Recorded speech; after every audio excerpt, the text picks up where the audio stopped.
Atiti Deva Bhava. Treat a guest the way you would treat God. That's what hospitality is about all across India. And what's common when welcoming a guest is a cup of tea.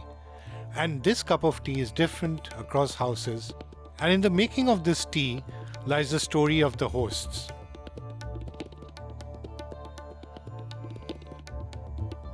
Harshad Rajyadhaksh was a topper at Mumbai's prestigious Sir J.J. School of Art, and today he's a much awarded advertising professional. So some chai? Yes. So not Your your white. So this is the way I make it. I hadn't made it for a long while now. So when you first start making? So I've been taught to make chai by my mom when I was a kid. But then it was more of, my own experimentation. I remember my granny, my maternal grandmother, the one I grew up with. She used to live in Worli.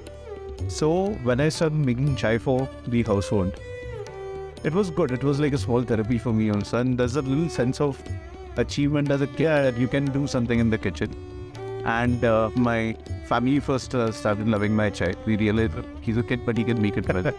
Then soon it became, whenever my grandparents would be over, I would be making chai for them. My Rani would love it, and then it would be a farmaish. But that would be a thing. Whenever she would come to my place, she would insist that I make chai for her, because she would love the experimentation I would do with my chai.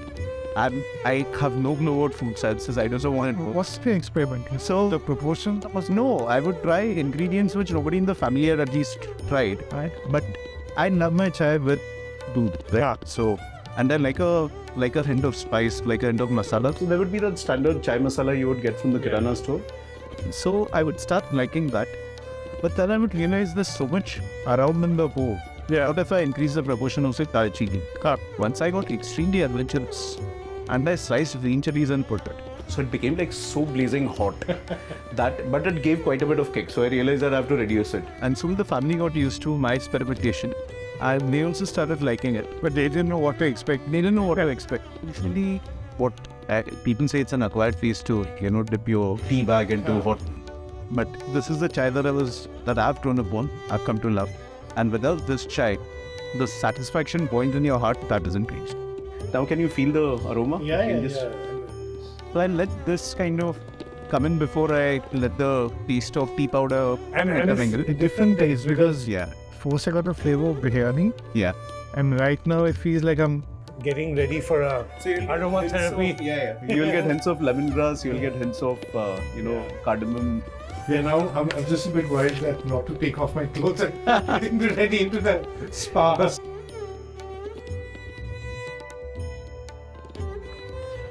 Oh, here we were talking about how the first expression of your creativity came into your making of chai.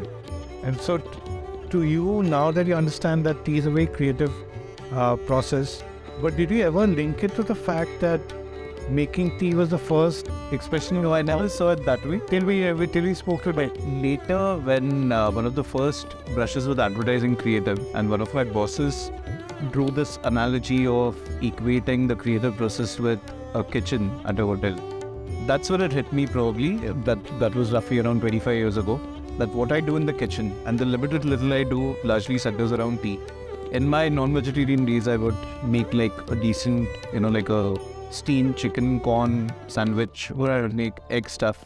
But ever since I've given it up, it centers only around tea. I enter the kitchen only for chai, and that too has reduced big time. But yes, the process of, on a whim trying to experiment something, that is a creative process. And I think you know it far better. Yeah, we're applying it into everything. In fact, the same thing happened to us when we were in maybe 6th or 7th standard, and there was a chemistry teacher. And then she said that, did you ever realize that cooking is chemistry? It is. Harshad has a very, very hectic workday, but he makes it a point to sit every evening with his parents to have some chai and faral, and they would be more than happy to welcome you over to join them. Shital Kakad was born into a Gujarati family that loves to feed and got married into one too. No surprise, but she loves to feed people as well.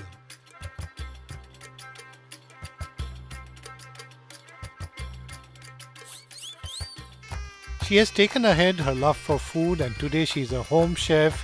She's got a cooking studio. She's even got an e-magazine called Chai Shai or Bate. Oh, and one more thing. If you go to her house, don't have lunch because she's going to spoil you with so much food that you won't even be able to have dinner and perhaps breakfast the next day.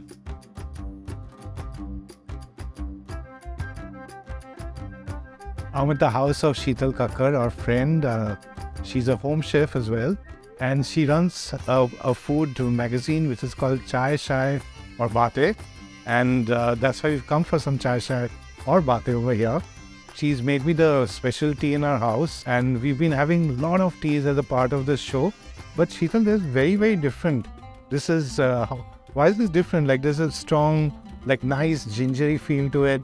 So the one that I have given you is made with this masala. Oh. That is my heritage masala. The recipe comes down in my husband's family.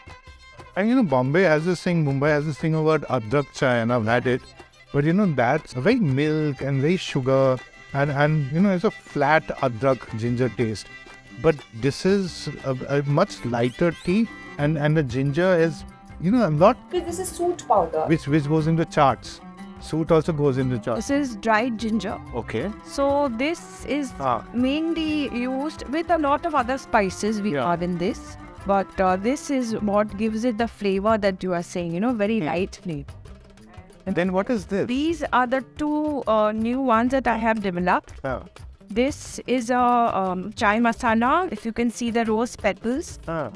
And there's saffron inside. That's very Turkish, like rose petals. That's actually been inspired by my travels. Whenever I travel, I don't get my chai. So I usually, what I do is I have the Turkish chai or the rose tea or something. So I thought, why not we have something like that here with our chai, with the milk chai and all. And this masala has been doing really well. So this is one more chai. And I can see this soft. This is soft. What we call mori in Bengal. What's called variali in Gujarati. Variali. Yeah, and it is powder, turmeric powder, but it's organic.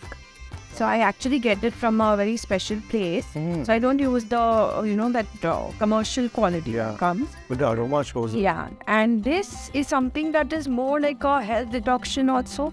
And also if you want to have something different. So you can even have this without putting any milk, even with the milk as you prefer. I believe a lot in Ayurveda. So this is actually made keeping Ayurveda in mind because turmeric a little hot And also for the yes, it is healing, also a little hot for the body. But fennel gives it that cooling. So it's a combination of the two. Yeah, so to balance out the Ayurveda has that you have to not have everything that gives heat to the body. So chai, shai, and now the bate is happening. And this bate, two friends, can't happen on camera. So bye, switch off the camera while we have a bate. Thank you so much. No, thank you. Thank you. Actor turned cookbook author turned online cooking video host turned home chef turned cloud kitchen owner, Tara Deshpande has many memories around tea. She retails gorgeous cakes from a commercial kitchen to elevate the tea experience and shares the recipes with her followers through online videos. If you're in Bollywood, Yes. tea is a part and parcel of your life. At least in the 90s, all we did to basically get through those nights of shooting and to survive all the double shifts and the stunts and God knows, was drink tea. And the songs and what. And the songs, So whether you're in the icy mountains of Darjeeling shooting for Paradin, you're drinking tea.